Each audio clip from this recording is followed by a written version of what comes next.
कर लिया तो इसमें साइड पर नॉर्मली हम क्या करते हैं, रेड कलर का क्लॉथ लेते हैं, नेल लेते हैं, पैकिंग करते जाते हैं। अच्छा। ध्यान देने की बात ये है कि कितनी भी हम एक्यूरेट करें, जब पैकिंग लगाते हैं तो 2 to 3 mm का डिफ्लेक्शन हो जाता है।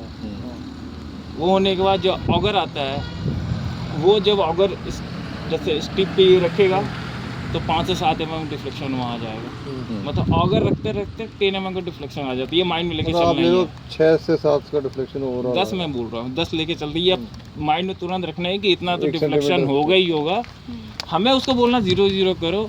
2 से 3 mm किया तो बेस्ट उससे ऑपरेशनल वैल्यूज हैं, उसको मैं ये कह सकते हैं उस वेंडर को।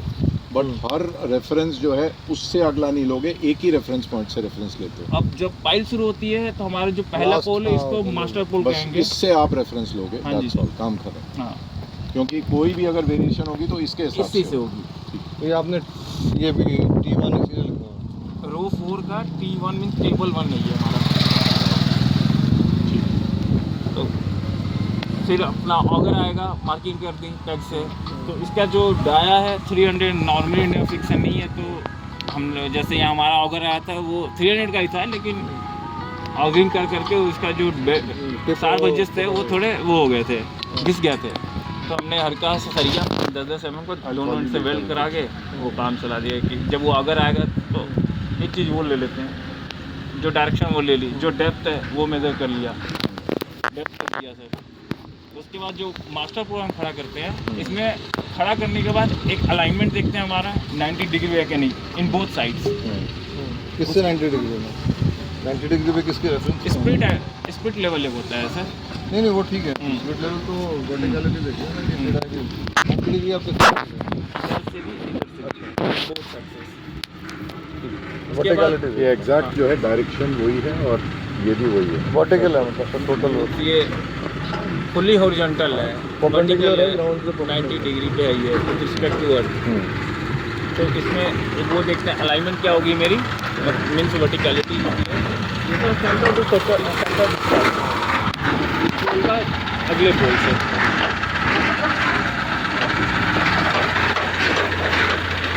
ये हमारा सेंटर वो पता करने के लिए डिस्टेंस पॉइंट मारता है 1 मीटर का। जब आप यहाँ पे लगाए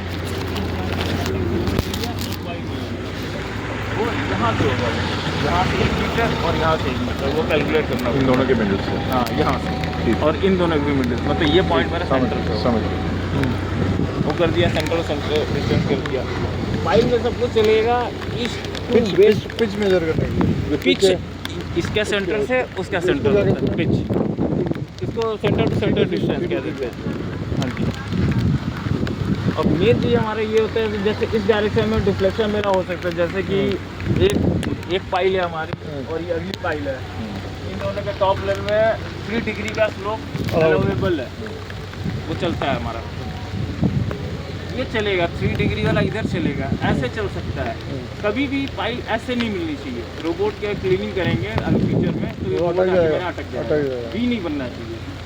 और प्लस मेरा टेबल ऐसे ही रहेगा तो भी चलेगा, नॉर्थ टू साउथ वेरिएशन हो जाए, ईस्ट टू वेस्ट नहीं चलेगा। ये चीज़ ध्यान रखिए। ये पाइल 10 mm का डिस्टेंस हो गया तो भी मेरे को चलेगा, ऊपर नीचे होगा तो भी चलेगा, आगे पीछे नहीं चलेगा। मीन्स इस टेबल से अगले टेबल पे रोबोट जाएगा तो उसको कैरी फॉरवर्ड नहीं होगा अपना ब्रिज के। इसकी अलाइनमेंट गड़बड़ हो जाएगी हाँ जी। या फिर फंस जाएगा या फिर वो हम पे फंस जाएगा। वी नहीं होना चाहिए। भी नहीं बनना चाहिए। अब तो V पे आपने गया- यहाँ भी तो उसी को आपने डोज कर दिया। नहीं था।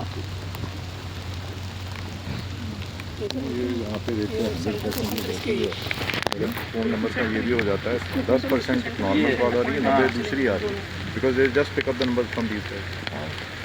अब इतनी आ रही है कि I don't have the energy to block this. Next time we have to figure out that the number should be his. I am sure there is no rule which says that it has to be the owner's number, impossible. याद रखूँगा मैं जी, हर बार होता है I make this mistake and मेरे पे आ रही एक है। से दो होता है, एक है नंबर फॉर OTP और एक है कम्युनिकेशन।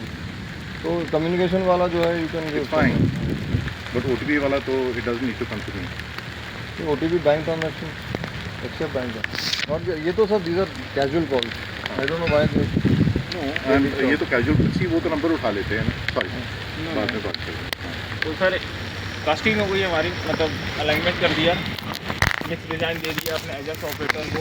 अगर आपने क्लास में रखा है तो बेस्ट है, हाँ CP30 या CP60 जो भी है। मिक्स डिज़ाइन का कंक्रीट आया है, कंक्रीट ये मेकिंग के 3 आवर के बाद उसका फाइनल सेटिंग टाइम हो जाता है और 30 मिनट के अंदर इनिशियल सेटिंग टाइम है। हम कोशिश करते हैं कि आधे घंटे के अंदर कास्टिंग में डन कर दूँ, वरना जो उसके केमिकल रिएक्शन है वो ऑलरेडी बहुत तेज़ी से।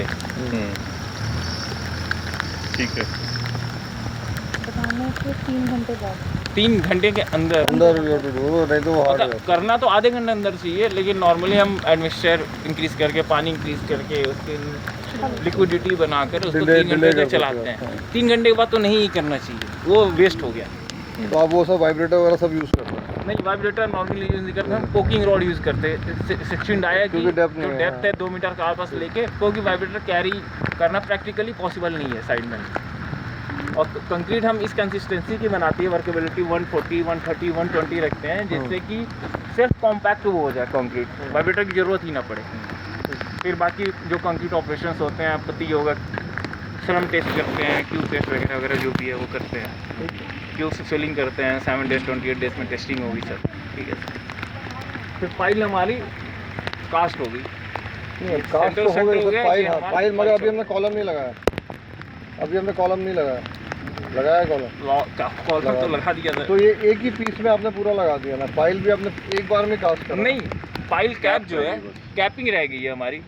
तो कैपिंग जो है वो लास्ट में डालती है, लास्ट में और उसको कॉलम लगा 3 होता दिन है, के उस समय अंदर अगर कॉलम- आप करते हो कैपिंग, तो नीटो बॉन्ड अप्लाई करने की जरूरत नहीं है। नीटो ठीक है, बॉन्ड एक समझ लिक्विड गया। होता है जो ओल्ड कंक्रीट और न्यू नीटो बॉन्ड उसका है, कंक्रीट ये सिक्का